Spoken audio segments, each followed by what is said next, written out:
Hey everybody, and welcome back to Cluster B Milkshake. I am your host with sidekick Mr. Chicken, and we are here.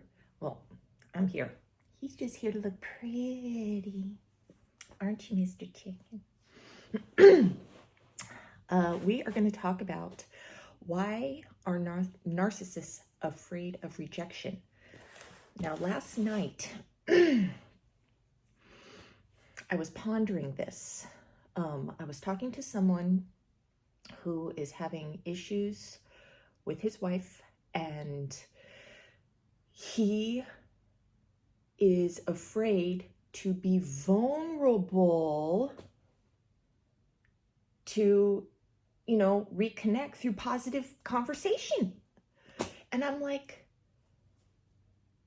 I fucking do this too, And my ex, he does this too. It's like, we are fucking terrified to be vulnerable. And I'm like, why? Why are we like this? So I went to YouTube, and one of my favorite chicks came up, Little Shaman. And I went and listened to her and took notes. And so I'm going to read them to you and then give you examples of how I feel about what she's saying. We believe we are always going to be abandoned, even when there is no proof of abandonment. Yes, we do this in friendships too. I will be, if I do not have constant reassurance, I am thinking that you're fucking gonna take off, or that you don't give a fuck about me. It's the weirdest fucking shit. It doesn't matter. The next day, I'm thinking, I have to see it in your face. I have to see that reflection that you still give a fuck about me. You still give a fuck about my friendship, or that you love me. I have to see it, or, we will make up stories to self-prophesize the abandonment, like believe you are cheating or plotting to leave us yourselves. Yes, this is why my ex and I would accuse each other of being unfaithful.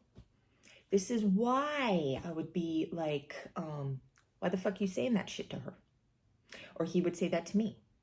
Or he would make up fucking a story of why I'm using the bat symbol, not the symbol, the emoji, because that's his. And I was talking about my sweetie in the comment section, but to another guy, and I put the bat symbol to represent my sweetie.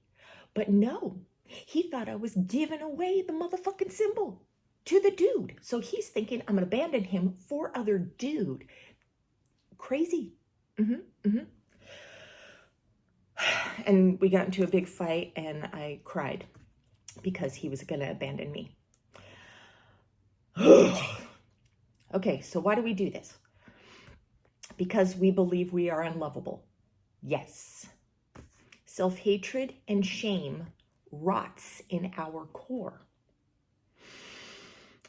Because of our childhood trauma, we don't believe that someone could love someone so hideous. Yes. Oh, so much suck, Mr. Chicken. So much suck. You love me. I always see a good reflection in his eyes. He loves me. This is why we create the false self, the idealized version of who we think we should be. Yes. This is why, we do all the things to get you to love us. The love bombing, the fucking getting to know everything about you, everything. I mean, there's other reasons too, using, that information against you later in case you hurt us. We have our defense mechanisms. But we're on this topic right now. And why I have to, you know, be the funny one. If I make you laugh, then, you know, I feel special. That is my purpose. That is my purpose. Okay, version. Yep. Since we're fake as fuck, anyone who claims to care about us is lying because it's not our true self. Yeah. You love the mask. Now, this is where the crazy starts, okay? Because we think we're gross. We have to pretend theater to get you to like us, and then we hate you for liking the pretend us. How fucked is that? Yes. And all this is fucking, we're doing this unconsciously. And then you're like, you mastermind with the fucking mustache and the plans to ruin our lives. No. All right. The fact that we wear the mask and punish you for believing the lie doesn't matter. We believe you wouldn't love us without the mask anyways. So it's a double-edged sword. You can't win. We hate you for liking the fake us. We hate you because you wouldn't love us anyway. How do you like them apples? And since feelings are facts to us, it will be seen as the truth. So this is a hardcore belief, okay? Since we can't look at all of our ugly shit inside, we'll project our self-hatred onto you, which I've told you 1,000 times, and then see you as the hateful, judgmental, and unfair ones. So, you are our mirror, okay? And if we don't see you as seeing us as all good and perfect, we're going to hate your ass and punish you. And when we do start to show you the little bits of ourself, you don't like that. And we hate you. And we're going to punish you for that too. We see rejection in others because we reject ourselves. Yes. If we don't see anything good or lovable about ourselves, we're not going to believe you will either. This is why that my love will fix you does not work.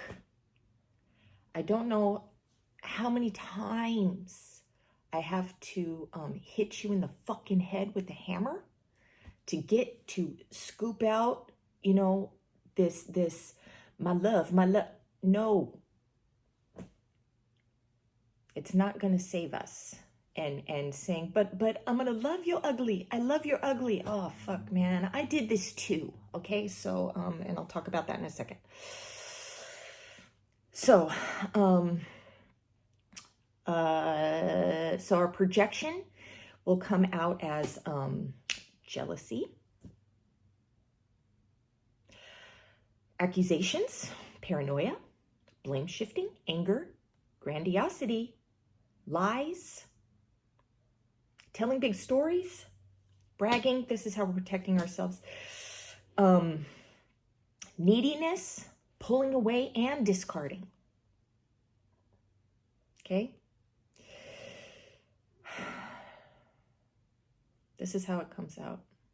So all of these things, I'm sure that you have a nice long list of what your person has done to you. These are the things that we will do because we are having the panic attack of rejection and abandonment. So we're going to be jealous of other people, you know, that you're talking to. We're going to accuse you of fucking cheating on us. And, you know, the anger, the lies, us being needy and then pulling away when you don't act the way that we want, and then getting rid of you first so you can't, it's a race. It's a race. I've always said this. Even when I didn't know why I was doing it. I have always said, I have to leave you before you leave me, because I always knew that you would. I didn't know why I thought that. I just knew it. All right.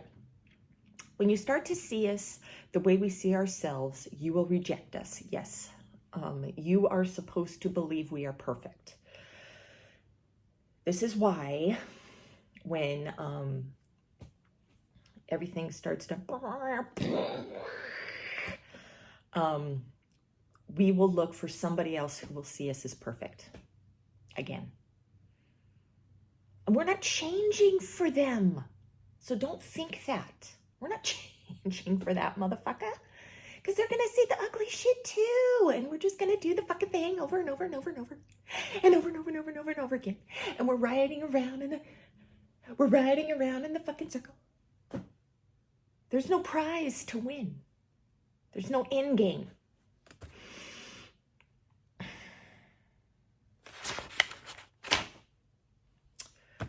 All right, so my ex saw all the ugly inside of me, and I saw it in him.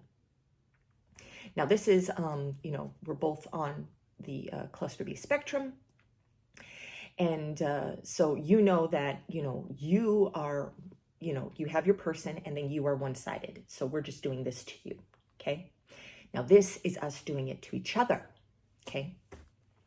So my ex saw all the ugly inside of me, and I saw it in him. We both ripped each other apart, projecting our pain, and still found our way back to smothering each other, and and then loving each other to death and love bombing each other to death again. So it was always but the cycle never stopped, and the punishments became more grand. Why? We felt that we don't deserve to be loved. So the harder that we loved each other, the harder the punishments.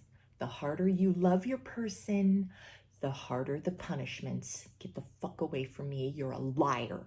You're a fucking liar. And it doesn't matter. We're not going to believe it. You can't love us into believing.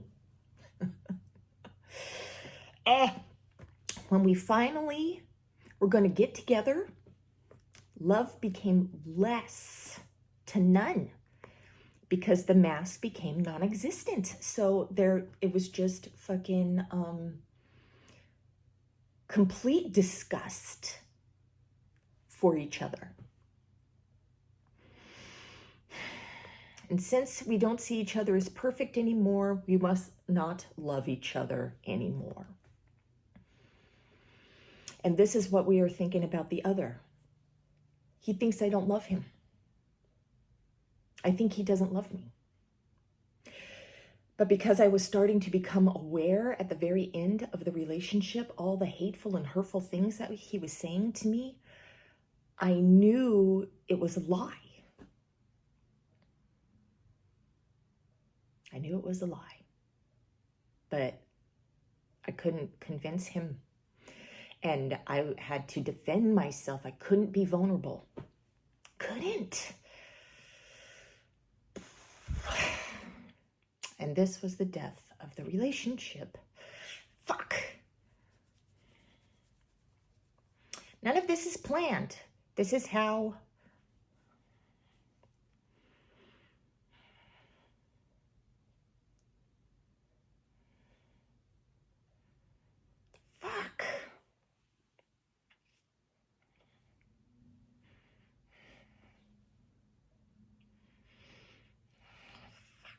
I'm at the end too. God damn it.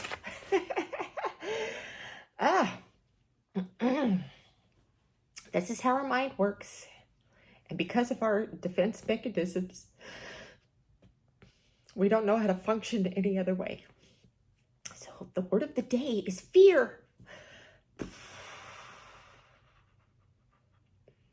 This is why I've always needed my partners to chase after me when I left. And he stopped chasing. The end. I'm sure I'll get the haters. She ain't crying. Fuck you. Have a nice day. Namaste.